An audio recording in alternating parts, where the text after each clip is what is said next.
Hey, THORChain, it's Kenton here talking to you about ADR 20, coming up with the fee schedule for trade assets. I think it's great. We need to do this to be in line with Binance and Coinbase, have something in writing on paper for our bots and traders to see and to use and program into their models. So let me get my head out of the way and let's just take a look at, so we got Coinbase. Their fee schedule is pretty simple. Taker means market orders because you're taking away liquidity from the market. Maker means limit orders because you're providing liquidity to the market. So when you're taking liquidity away, you got to pay more. It's higher fees. When you're providing liquidity with the limit orders, it's lower fees. And you'll notice Coinbase, they charge 0 basis points on for their big guys on limit orders for providing liquidity. You'll also notice they have a separate schedule for stablecoins. I haven't even got that far yet. Deal with that later. All right, this is Coinbase. Binance, here's their schedule. A little bit more complicated. They factor in having to own BNB tokens as well. And so the way I read this is, let's see, you've got 20 million in volume over the last 30 days, but you only have 25 BNB tokens, then this is your commission you're going to get. Even though you're at 20 million, you're not going to get this one. You only have 25 tokens, so you get this one. And then they take it a step further. If you pay for, in Binance, if you pay for your fees in BNB tokens, you get a further 25% off. So they've really, structured this to force money into BNB, which makes sense, right? The more you support them, the better deal you get. THORChain should do the same, right? The more Rune you have at an address, the better the more off you should get, better the discount. And same thing, they've got their own schedule. Binance has their own schedule for stable coins. I haven't even bothered looking at that yet. And apparently what's going on here with Binance is the prime brokers are pooling all their clients' trades together and getting this VIP 9. You see it? Getting this level. They have this many BNB, and so they're getting these commissions. But then they have users that are only trading, say, a million per month. And so what the prime broker will do was basically give them a fee in between, call it in the middle between this one and this one. So they'll get a cheaper fee, but then the prime broker captures that difference. So, and apparently Binance is clamping down on this through like doing some KYC and ultimate UBO type stuff. They're trying to stop the prime brokers from aggregating all of that volume and everybody getting these little fees. I'm wondering if THORChain goes the opposite direction and embraces that. With Swapper Clout, if someone's building up all this clout on an address, and if they want to then turn around and sell cheaper fees to their end users, let them. And it might kind of gamify things to help, to force people to start trading on THORChain, increase their clout score. And those addresses could go up in value and be sold even to other high frequency traders, what have you.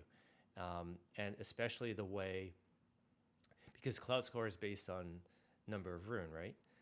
So while the Rune price is low right now, it's easier to jack up your clout score. Whereas if Rune goes to $30, $50, $100, it's gonna be harder and harder to grow your swapper clout because the Rune price is higher.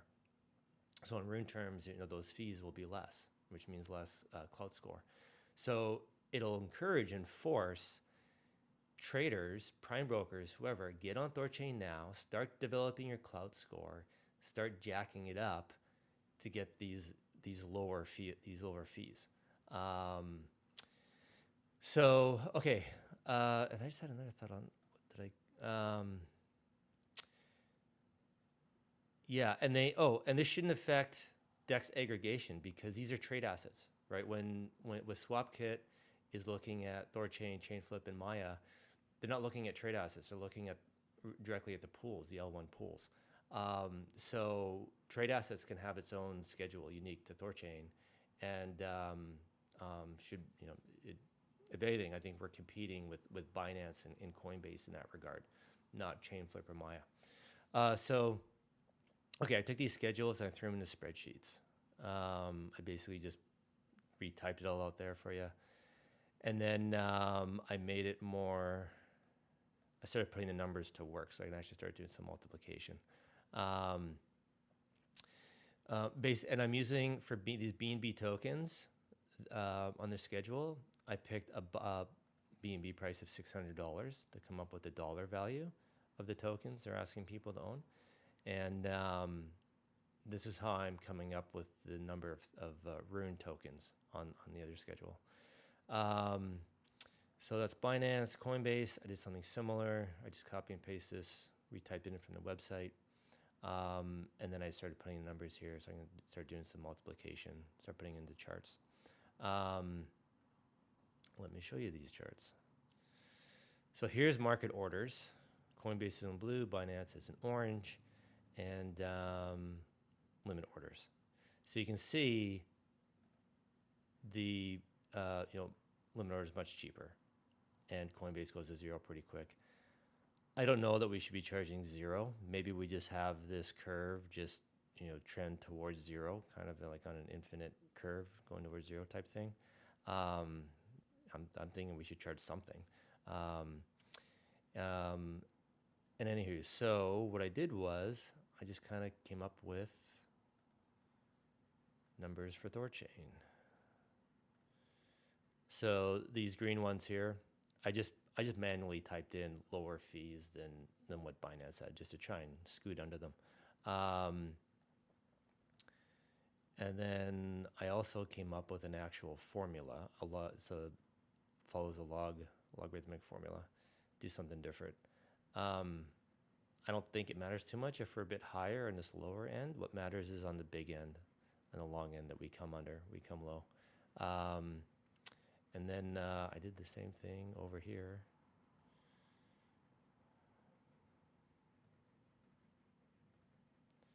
So you came in just under Binance. And that's the manual fees I entered, and here's the formula I came up with. And again, if you think we should get closer, get down more in between Coinbase and Binance, that's the debate. You let me know. So if I look back at THORChain here, so these basis points, I just manually entered. These, and then times by 0.75 to come up with here to compare to Binance. Here's a log formula I used. Again, I was just playing with it. I was just trying to make it match, get close to Binance. And to compare with Binance and Coinbase, I was using the 30-day trade volume numbers. But with THORChain, we've got Swapper Cloud is cumulative. So that throws another wrench in this. How are we going to equate Swapper Cloud being cumulative over time to Binance and Coinbase, which resets every 30 days or does like a rolling 30-day average?